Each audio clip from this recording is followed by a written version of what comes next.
That's coming in. The Indian government statement on firing of a missile into Pakistan. In fact, the government has said that this missile was accidentally fired due to a technical glitch and that a high-level court of inquiry has been ordered. This was, remember, after an unarmed missile was fired accidentally on the 9th of March into Pakistan.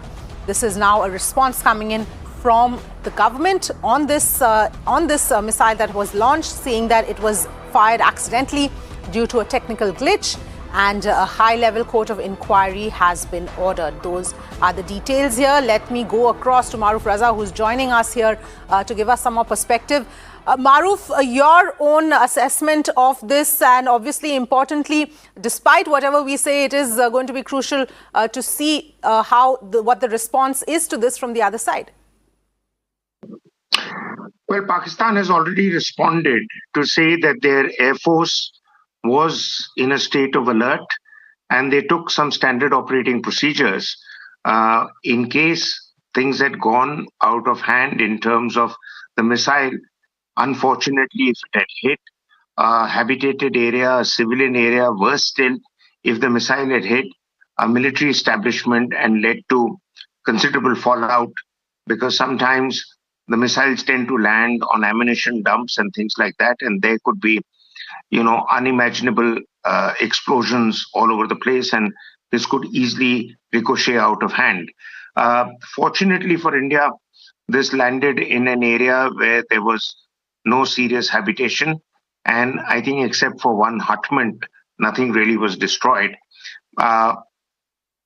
In the aftermath of the Balakot airstrikes, Pakistan has been far more alert in terms of any air crossing of their airspace by projectiles or aircrafts coming in from India. However, there was no incident in India in terms of a terrorist attack which could have led to an immediate Indian response of this nature. So I think it took even Pakistan by surprise. Normally, after a terrorist attack, which they know has come from their land, they're in a state of alert.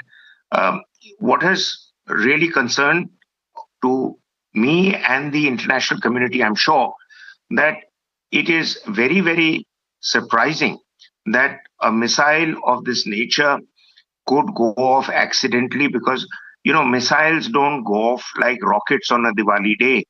They take a lot of coordinates and codes being fed into a missile before they are launched, and therefore there are specialized units in the army and in the Air Force, and the Navy also has it, which operate out of sea, which are trained only to use and fire missiles. So it's not that anybody can just walk in and press a button and a missile goes off.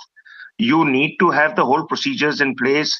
There are orders and counter orders that are given, and unless this was faulty ammunition, which has also been the case in the past, that some of the locally manufactured ammunition, missiles, rockets, etc., do tend to get exploded suddenly, unexpectedly. There have been cases in the last 3-4 years.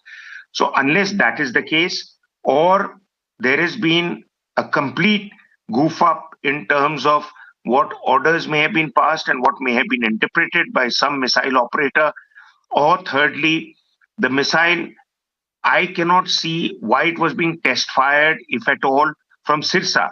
See, Sirsa is in Haryana, Rajasthan area on the western border. It's about 900 kilometers from India-Pakistan border. And beyond that, the missile flew for 124 kilometers at 40,000 feet altitude. So it was not a cruise missile which hugs the ground and flies.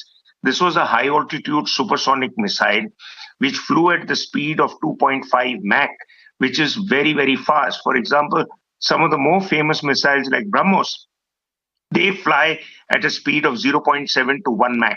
Right. This is 2.5 the speed of sound. So it is a very, very powerful missile. Why anybody would have thought of testing it from Sirsa, it defies imagination. All testing is done in the Bay of Bengal. So there are many questions, but clearly a mishap has been averted, and the fallout of this will be people will be taken to task.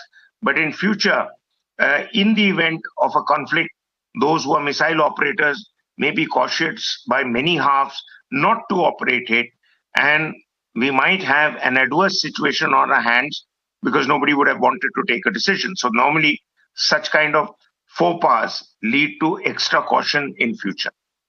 All right, Maruf Raza, thank you so much for joining us with that take and perspective on this development at this point.